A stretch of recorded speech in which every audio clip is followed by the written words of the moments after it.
Oh, we are live. All right. Hi, everyone. We're just going to get things ready. There's Mr. Garcia and me. How's it going? Are we on Facebook? Are we doing that? Yeah, Facebook and Twitter. Okay, so let me see if okay, there you are. I'm tagged. I did have quite a few messages. I don't know, maybe let me share. There now. Okay. Okay, so I think we're on. There you go.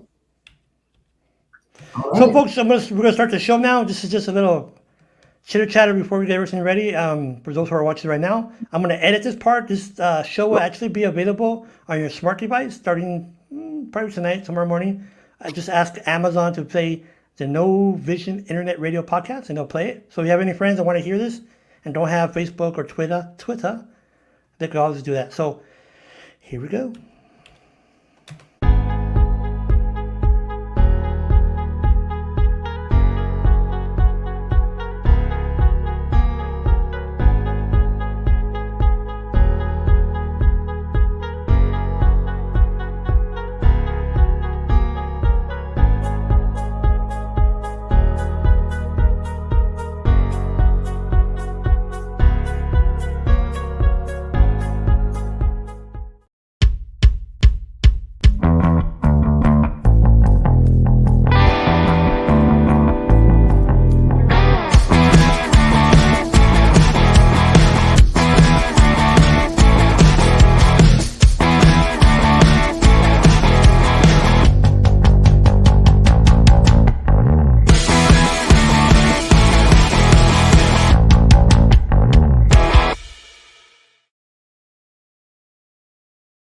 Here on Facebook Live and Twitter, and with Mr. Paul E Garcia. But before we go there, we have some programming notes.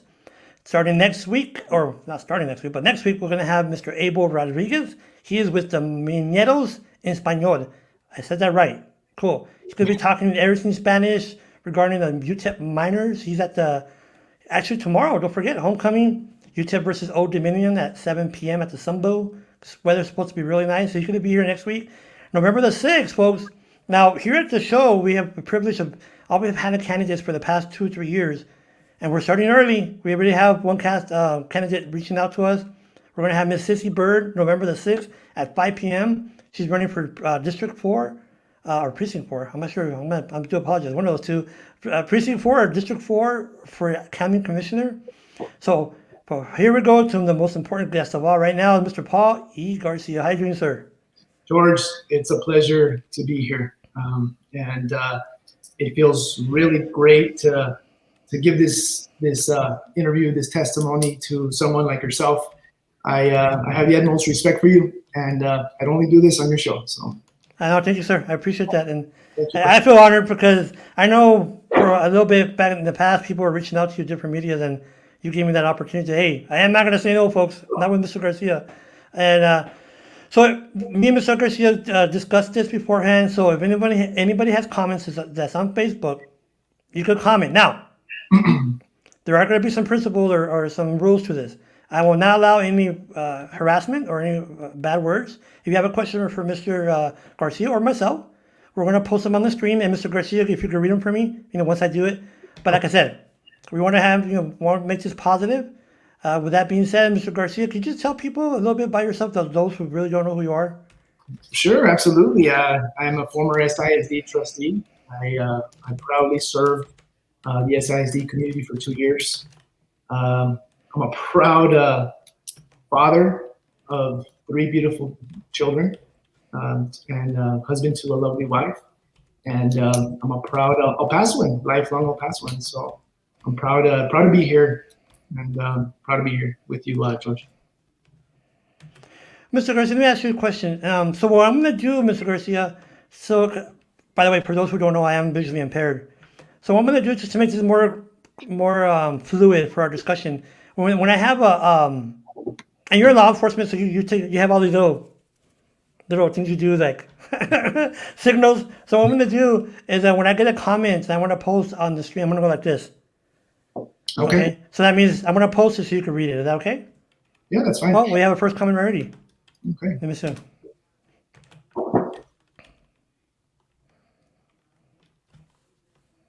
Wesley Lawrence.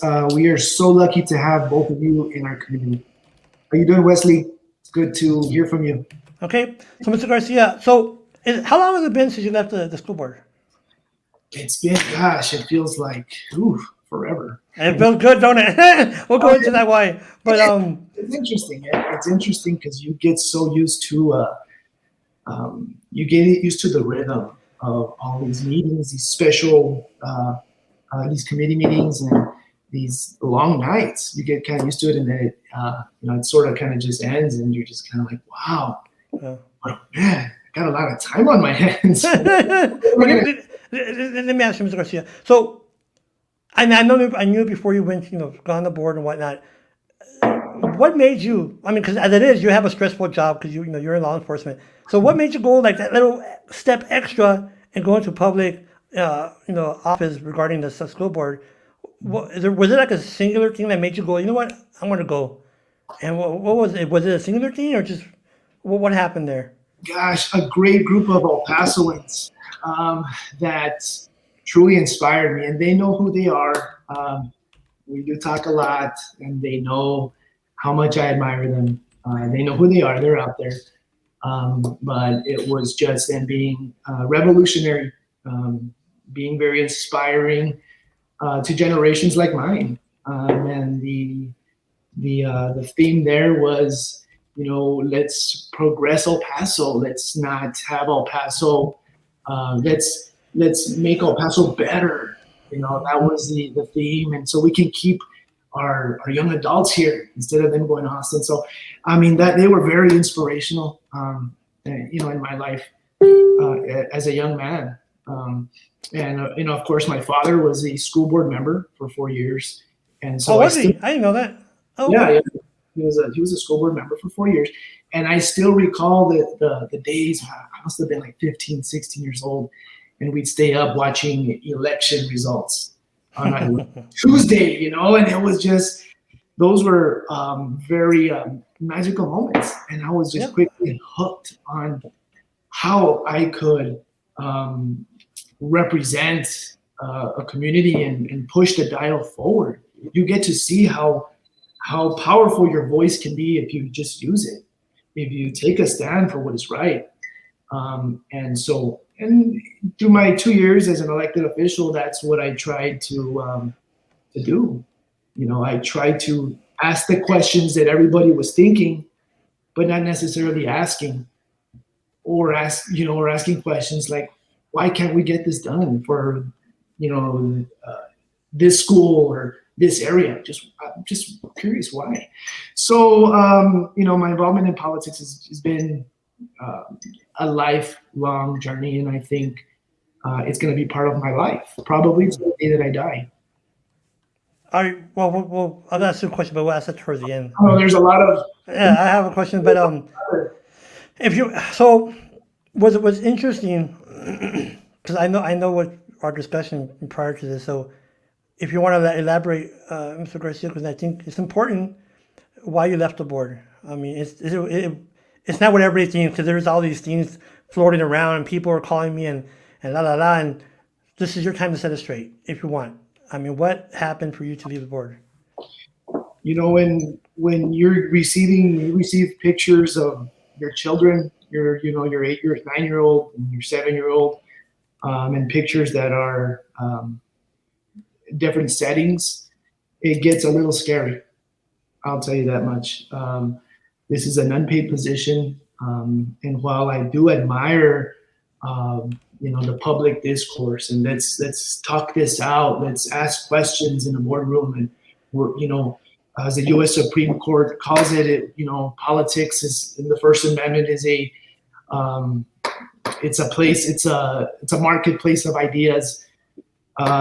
It gets a little scary, and it did, especially for my kids and for me. And there were things that happened to me that I hope no elected official would go through, or any other person, because we can debate, we can deliberate, we can argue, but when messages start getting a little bit threatening, you really have to make the hard decisions. and those hard decisions, they have impacts. Across the nation right now, there are school board members experiencing the same thing. Yep. I know the National School Board Association just wrote to President Biden yesterday, urging him to do something about these threats to school board members. And so it was a tough decision, and I like the public to know I didn't want to leave. I mean, what it is, Mr. Garcia, and see, a few weeks ago we had a matter of fact, Mr. Wesley. Wesley was a guest, and Veronica Frescas and Paul Beretta, the current SISD trustee, and we're talking about what makes it go to the level of what happened to you, what happened to Freddie Cleo or Avilos. What that threshold, especially like I said, I want to repeat this over and over, just put this in context. You being law enforcement, you see this, but to see it at a school board meeting or you being as a position in the school board, that's where it's kind of scary because, like how you said, these are parents. Now, mind you, there's a thing on Facebook, folks. If I want you to put some context into this. There was a Tennessee, it was a few weeks ago, a Tennessee court board meeting. The board members were walking to their vehicles and people were actually yelling at them in their face. And I'm like, wow, these are parents. And what you're trying to do, Mr. Garcia, and anybody on the school board is trying to make the best for the kids. Yeah. But yet you get lynched, literally, not lynched, but what's the other word? Feathered and tarred for what we're trying to do. And I mean, I just don't feel, what comes to your mind when you saw that? And making that hard decision, because it is a hard decision to leave. Something that you put, I want to do this, but would you ever do this again? Let me ask you that. Now, like I said, I think politics will always be or public service will always be in my life. I was born to serve, and I realized that issue advocacy as well is very important to me. And it was nice as being an elected official because I could do both. I could set the policy or at least contribute to that policy, but also at the same time, I could advocate for it. That's my First Amendment right, is to be able to advocate and share my belief. So the short answer is yes. It's been nice. I will say, it's been a few months. It's been nice that, my son is like, wow, Dad, you're actually you're playing football with me. I'm a coach now, so I think that it's very fulfilling. I'm able to, mentor these young athletes and get their mind ready for future challenges. So there's a lot, but the short answer, of course, I think one day you will see my name on the ballot again, and it might come sooner than most people think. There's a hint, folks. Wink, wink. So there was a story back then when you left the board. Mm-hmm. It could be considered timing or coincidence, but it was going on with the superintendent, which in my opinion, after I heard everything, because I'm not from my district is Isleta, but I heard what surrounded the superintendent and him leaving the school board or the school district. Can you talk on that or not? As far as, I don't know what you're... Well, what it's saying that people are going to say, well, he left because Mr. Garcia was pushing him, or he left because of this. He left because of whatever, what's going on in the background at the school district. But what do you say with people when they just throw out stuff and don't even know what they're saying, which is not fair for you and the other school board members?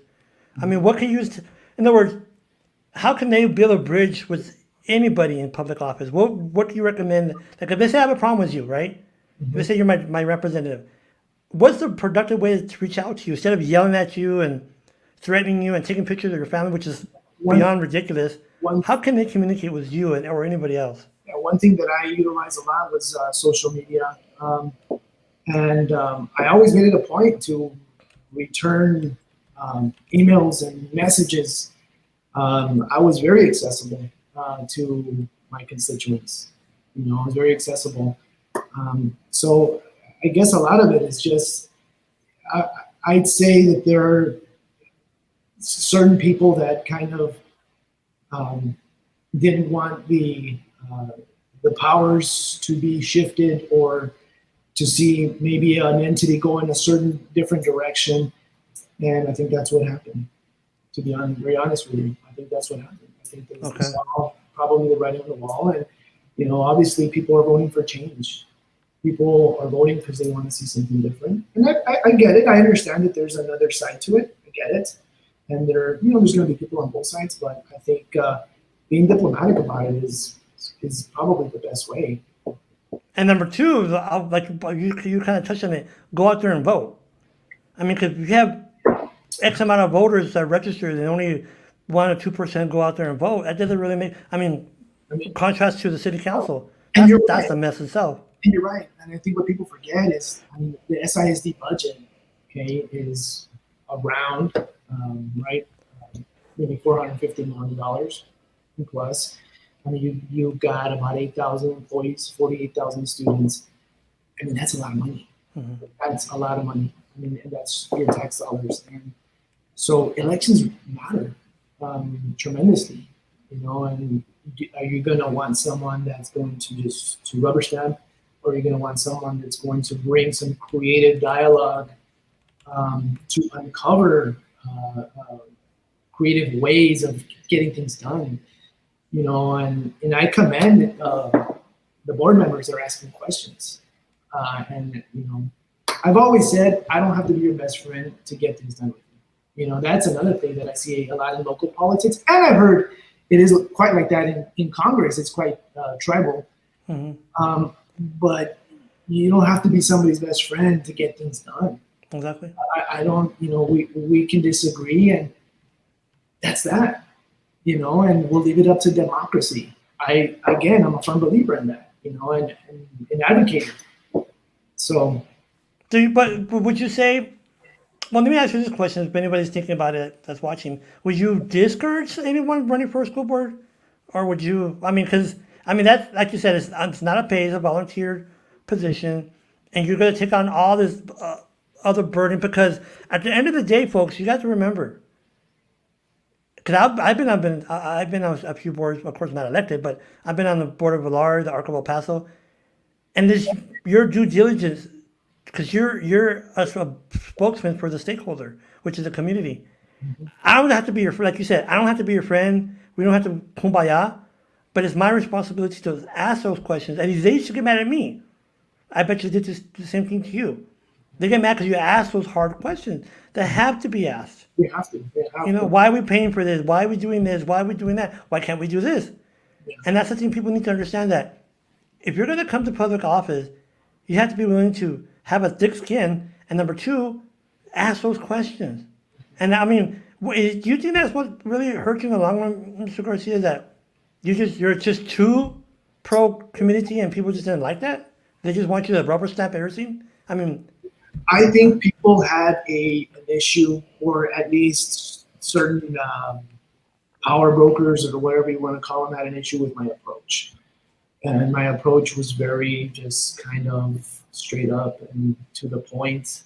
And hey, can we do this? Why not? I mean, okay, where are we getting this money from? So we have money for that, but we don't have money for the kids in the valley. Or we have money for this. Okay, so explain it to me, educate me. And that was kind of like the way I would approach things. It's just a very, hey, if I don't know, educate me. Mm-hmm. And that's the way,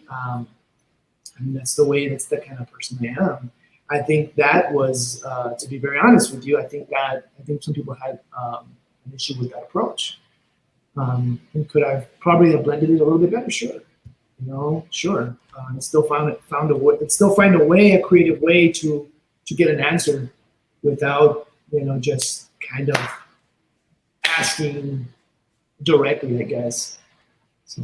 Now, on the board, because you've been there, are there like cliques, groups of like trustees that stick together? Or because sometimes you see like the El Paso School Board or the EPID, that though certain people are together, and the other city council, you'll see this, you'll see that. I mean, it's the same thing on the school board? I guess you kind of seem to not hang out, but lean more towards like-minded trustees, you know, or colleagues. But I think ultimately, like I give everybody a fair shake, and that was my motto going in. This is a clean slate. I'm going to give you a fair shake. And but once I kind of feel that there's a abuse or manipulation, it just you lose a little faith. You lose a little faith in certain people. But yeah, sure. There's people that are more like-minded than you. I know there are two board members there that we asked for a special board meeting because we felt that it was a little too dangerous to just reopen schools at that time, and we were well within our authority to do that. But I always say that a constructive board, in my opinion, because I'm not a complete expert, but I will say that you need people to ask tough questions, and it's okay if it's not a 10-0 vote or if it's an 11-0 vote, whatever it is. It's okay to have, and I've always said that since the beginning. I've always said that it's okay. Doesn't mean that our board is, or that person's board is fractured or anything like that. It's just that, hey, this is democracy. We're all representatives of the community, and we all bring something special. Some bring a law enforcement perspective, others will bring a legal perspective, an education, engineering, and we all see it different. We need to learn to work across the aisle a little bit better. So let me ask you this question.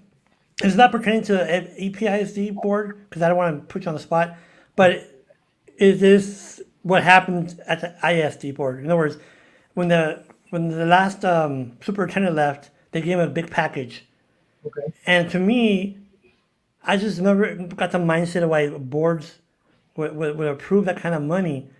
Now, I'm not talking about Georgia's situation. If you don't want to, that's fine. But like other school boards, just to give that community member the mindset of why somebody would be paid so much money to leave. Like for example, what happened at EPISD, especially with the EPISD, he was actually going to be, or allegedly going to be sued for this or that. But to me, I'm like, I never understood, even like city council, for example, let's go even further. Let's say Tommy Gonzalez was to leave tomorrow. I saw in a news article that there's a potential big bonus if he was to leave, or a big severance pay. But what makes people get together and say, okay, yeah, that's good, we'll do that? I mean, I think it's my understanding that these contracts are written to be very creative. And that's what I like to caution any kind of, I'd like to caution, any sitting board member to be cognizant about, is to make sure that that contract is advantageous for the people, because and the taxpayer, okay? And you got to do it at the beginning, because once it's kind of set in stone, there's that contract, and okay, we can have elections and people can create change, but there's still a contract. Okay. Yep. But it's my understanding that it's happened at SISD before. You look at, do a quick Google search of superintendents leaving. It always happens. They get a payout. How much was he paid, the superintendent for SISD? Like $400,000? I don't know. That was just a ridiculous amount. But I know you have to, you have something else scheduled today. But let me ask you this, Paul. What would you want to take away, or people take away from this discussion? Because I think we have like 5 more minutes. I don't know how much time you have. I don't want to force you, but for 5 minutes till 6. What do you want people to take away from the discussion regarding you? Follow your heart. Stand, even if you're by yourself. Love your family. It's important. I meant to ask you this question. Can you give it a little more hint regarding your office potential? No? Okay. Just want to see if we give a little more exclusive details here regarding your next step. But I know you're going to do something, Paul. I know, Mr. Garcia, because the person you are, and I've had the privilege to know you before this, and your heart is there. It's just a problem. People don't see that. And unfortunately, they take it the wrong way. Like, oh, he's trying to do this, or even like me myself. you know. So I mean, all we can tell people is that, you know what, you only live once and do the best you can, and that's about it. That's right. I You think know. your values, I was reading a book the other day and it just kind of hit home. It said, don't be afraid to put your values out into the world. That's why I'm here today. I'm willing to be criticized. I know people are going to have their opinion of me. I understand that. I know in my heart I did the very best I could, and I fought for people, for the people. I know I did, and I fought to save lives, and I'm proud of that.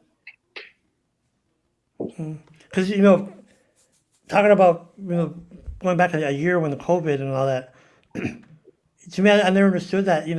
Back a year back in March, we had all these mitigating measures, staying home, lockdown, whatnot. And then this year, when it started school, we put all these kids back to school, and I'm like, whoa, whoa, whoa, wait a minute. There's no vaccine for these kids. And I'll tell you why. And that this is a personal thing. A friend of ours, well, someone I know or knew, she has two kids. And I've heard other parents tell me that was one of their biggest fears of COVID. Mhm. And unfortunately, her two kids, she had moved to South Carolina. She put on Facebook, my kids are sick from COVID. We're like, crap, you know? And then like 2 or 3 weeks later, she puts on Facebook that she's in the hospital now with in ICU. And then maybe a month later, she passed away. She was in the 30s. And that's why I'm saying that, we put all these kids back into school, which I know they have to integrate sometime and somehow, but when there's no vaccine, plus you have staff, teachers, and all this, integrating with these kids, that's just, I don't know, that's just my opinion now, okay? But, I mean, You're right. I think we've all lost someone that we truly love in these last 2 years, because of COVID. I lost a cousin and I lost an aunt, or a cousin and the uncle. But the thing is, I know you got vaccinated. You had the 3 shots, didn't you? I got my shots. I'm very fortunate. It's what we've gone through is unprecedented. Yeah. So like I said, I did the best I could, and I just want the people to know that I fought very hard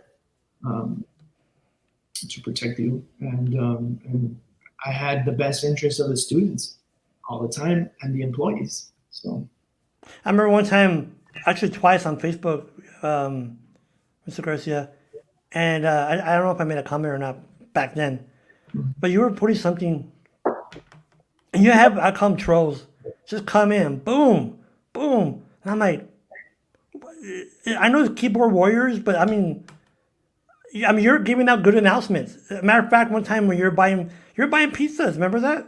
Mhm. And you're buying pizzas, and I'm like, this is a cool guy. I mean, this is a really, you don't see that. You don't see, anybody, any level, folks. I mean, what's that word I'm looking for? I want to see if anybody out there could find one candidate or one public official that's actually bought, pizzas and, stuff like that you want to give back to the community. But yet, people are always just boom, boom, negative, negative. I'm like, and when I did that, George, it was me trying to find a creative way to. I know everyone was going through a tough time, and it was just finding a creative way to give back. That was the point of that. We're blessed. My wife and I were very blessed, and my kids, and I love giving. I mean, it's just like, who else can I help here? But and I love it. I love it. I never got a pizza, by the way, just to let you know. But anyways, I have to say that pizza is my favorite thing. Maybe next time we'll have a pizza. We'll have a There pizza. you go. But what I'm trying to say is, Mr. Garcia, is that we got to the point. I guess it could be said about in the past, but I guess for me, I remember when I was growing up, and I'm getting near 50 years old. Society has changed in a weird way, because if somebody does something good, right away, boom. Oh, what are they getting out of this? What are you doing this for? Why you want to go to a higher position in politics? And I'm like, wow, this guy's just buying pizzas. Yeah. No big deal, you know. But that's neither here. That's hopefully in the future, Mr. Garcia, is you have a better experience regarding your public life. You always have an open door here. You know that. I think people are always going to find something to criticize you, and I think you just have to expect that. If no one's criticizing you, then you're not doing. Very true. You're not doing it That right. is, You're not doing it right. And I think right now with SISD, it's a very exciting time. I don't know how they're harnessing that as much as they should. It's very exciting. Mr. Garcia, I don't know if you could talk on this.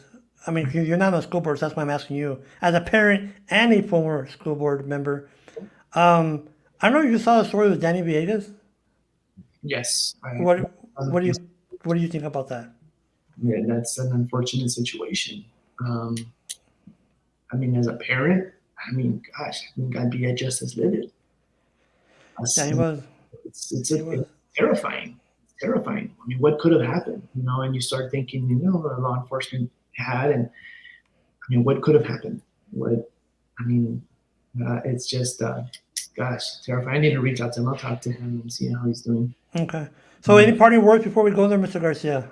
Yeah, it's a very exciting time at SISD. I think people, it's a new direction. I think there's new blood all around, and y'all are going to pick the superintendent. That's going to be a huge thing. I hope that there's public input. I really hope that again, it's you got to reach out to the people so that they can give their opinion of what they want in a leader.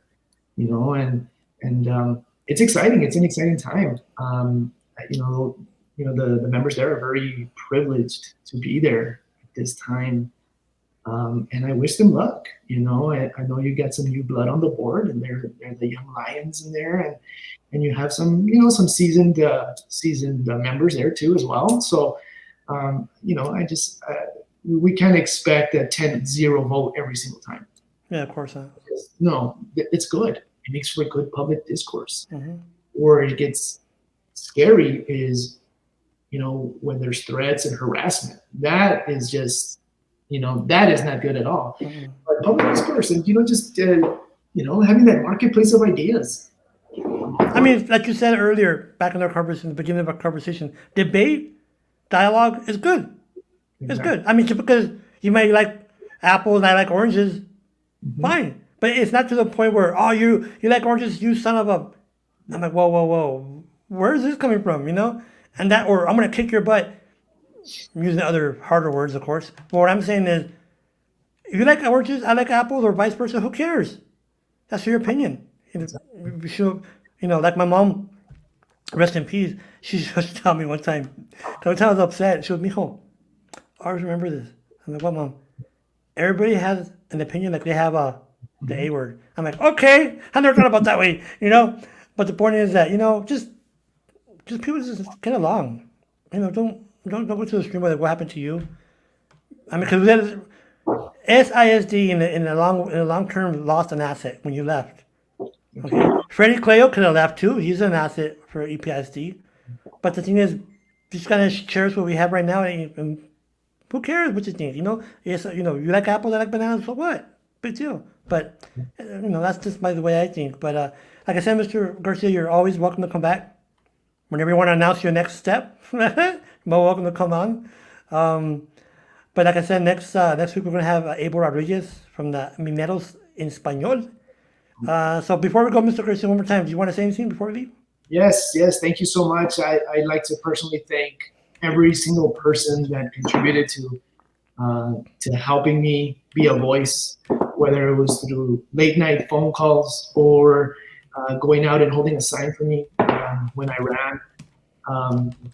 I thank you all so much from the bottom of my heart, and I just want the community to know that I fought very hard for you all with the best interest of the health and safety of our students, of our most impoverished in areas of the district. And I look forward to seeing you soon. So, one more thing I'm going to ask you, Mr. Garcia. I ask all the important guests this question. People that know me are laughing because they know what I'm about to ask you. Okay. Mr. Garcia, think about this question hard, especially here in El Paso. Okay. Are you a Dallas fan? Are you a Dallas Cowboys fan? Kansas City Chiefs all the way. Oh, what? Okay. They're having a good year. They're having a good year, so. Well, they're starting off a little rocky, but we hope to see Mahomes turn it around. Hey, and they won the Super Bowl last year, so you can't say much about that, right? Well, Mr. Garcia, it's been yes, sir. But thank you for having me, George. I appreciate it. You're always a gentleman, and you ask the tough questions, but you make sure to keep them above the belt. Right? I appreciate it. And that's one thing I'm glad you said that, Mr. Garcia, because going forward, when I start having the candidates on the show, my intent has always been, and I learned this from Abel, is, well, for me, give you the opportunity to speak. Because if you would have gone to KVIA or KCSM or CBS, they only gave you 20, 30 seconds, or if that. Like what happened with Yvonne Rosales. I've had her. I've had, Oscar Leeser. I've been privileged to have people on the show because I think I let them speak. I'm not here to, I got you on this or I got you on that. It's your opportunity to speak here. Going forward, anybody else that comes on the show, you're more welcome to come on the show and talk. Like I said, we're going to have Sissy Bird November the 6th, and hopefully have more candidates. We will have more candidates. But again, like you said, Mr. Garcia, we have an opportunity to have dialogue and discussion and build from that. Yes, sir. Build bridges, not burn bridges. Oh, you're this and you're that, and take pictures of your kids. Because that's, folks, I'm sorry, that's just dirty, in my opinion. I mean, you could go after Mr. Garcia, go after me. That's fine, because that's our position or job. But don't mess with the family. That's simple as that. And, that's a mafia. Hey, don't mess with the family. You know what I'm saying? But well, Mr. Garcia, I salute you, sir. Thank you for your service to our country. As I know you're in law enforcement, and you guys taken a heck of a hit this past year. And I support you. I support the men in blue. And like I said, thank you, sir, what you do in our country or for our community. And God bless you, sir. Thank you, George. God bless. Thank you. Bye-bye.